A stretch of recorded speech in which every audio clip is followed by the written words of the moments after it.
first of all, very much giving me the chance to share a few insights, which actually emerged from a dialogue I had with Bishop Ha in Hong Kong. So I would give homage to Bishop Ha, who inspired me to explore one aspect of the life of Saint Francis Assisi. So honoring this Franciscan tradition, and also I feel confirmed in my conviction that the Franciscan and Dominican tradition was not properly honored. So I see this as a chance, as it can be an objective honoring this tradition of Francis. And this epistemological inquiry of the cultural paradigm of Marco Polo refers to this battle cry: you have to see it to believe it. And I want to remember this 800 years since Saint Francis Assisi received the stigmata at Mount Alverna, which personally I consider as the spiritual heart of Italy. So not Rome, but maybe the Mount Alverna. So greatness and character generated out of pain and suffering. I got this inside debate from a very successful entrepreneur. He challenged the students: you have to suffer more in order to really kind of reach greatness. Only like this you will truly be successful. So this era of Marco Polo was marked by a new curiosity about traveling to faraway countries, encapsulated in this insight and invitation. We have to see it to believe it, and so also to gain for us insights. Why, for instance, also Saint Ignatius very humbly said, I want to do what Saint Dominic and Saint Francis did in their time, which also relates to traveling. As we say in the Society of Jesus, nostra vocatio est multas terras peragrare. No, our vocation is to wander through many countries. So it's for the first time the call from the experience of Marco Polo was not so much like before the urge to make profits or necessarily to kind of save souls, but to this fascination with the amazing world of new insights to be gained by extensive travels through unknown regions of the world.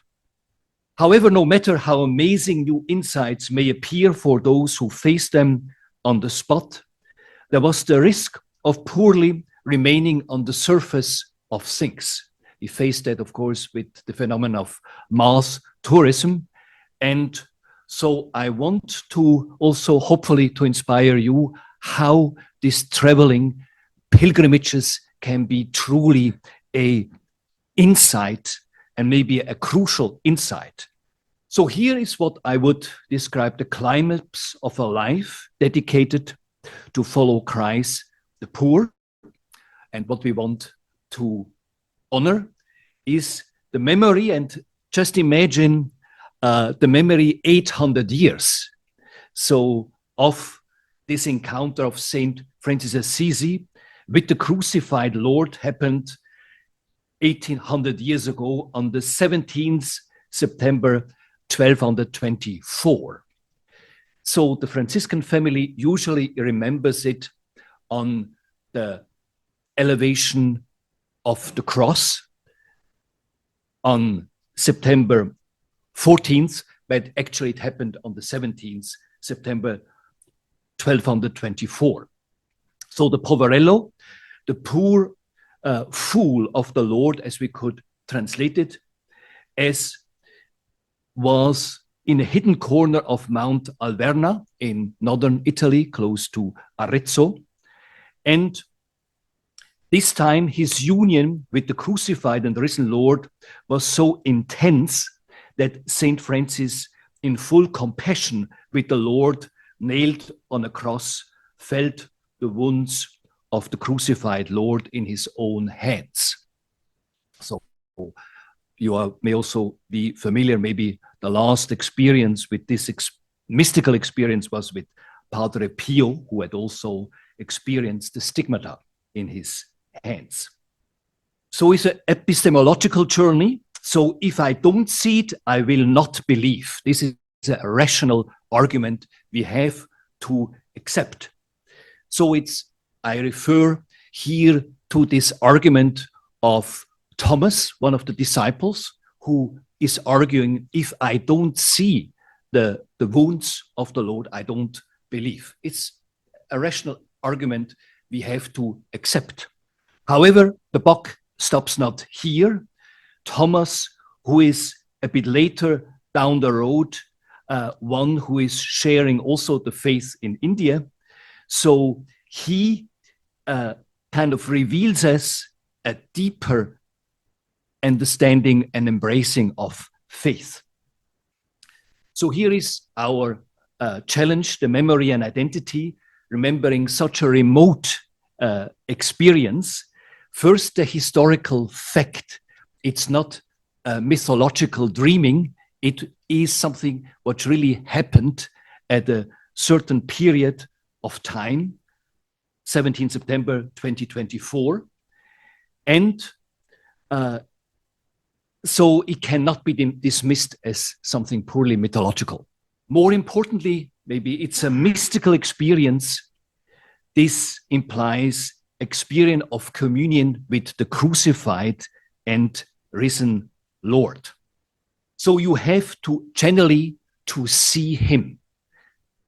So it then indicates another drive to sincerely respond, to appeal, to see the real thing. So the genuine encounter with the new world, so to speak, resonates in the spiritual renewal in the church, namely with Franciscans and Dominican friars, which was enriched with a significant missionary outreach to faraway countries, including Asia, during the relatively open era of Mongolian interlude of the Yuan dynasty. You have to generally see him in order to believe him. So, however, this amazing outreach, cutting across so many cultures and right into the heart of China, seems to be grounded and empowered by the encounter characterized by a maximum of pain and suffering. Here lies also the great resource for resilience as a requirement to forge ahead despite of apparently unsurmountable difficulties and failures. So what I'm arguing for is at the source of this departure to faraway countries is a very intimate encounter with the Lord. So here is this, you have this wonderful painting of Giotto, the open space for silence and communion with the crucified Lord.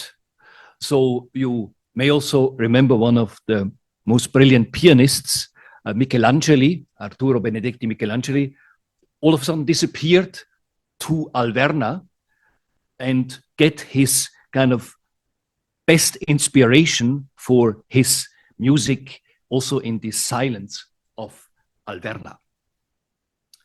And also you find that in the Fioretti, in this beautiful also history of Saint Francis Xavier, where he described that you have one of his companions praying in where he was, and he then experienced this proximity so with the Lord. So again, my understanding, my reading of this historical event is that this encounter is at the origin of spiritual renewal of the 13th century and is at the source of a new encounter with, in this case, also with the Chinese. So a crucial point of mission to other culture and reconstruction of a church which is about to fall apart, like we may say, like what we experience today. So risking and giving one's life as the core of a cultural encounter. So this holistic embrace with the crucified and risen Lord has its iconic place in generations of missionaries who, inspired by the ideal of radically following the naked Lord, have embarked in myriads encounters informed by a way of cultural exchange, which does not shy away from risking and giving one's life to others. So, and here, so I end with this also wonderful story of the Fioretti when it comes to the question, what is really the perfect happiness? So here, Francis is very clear.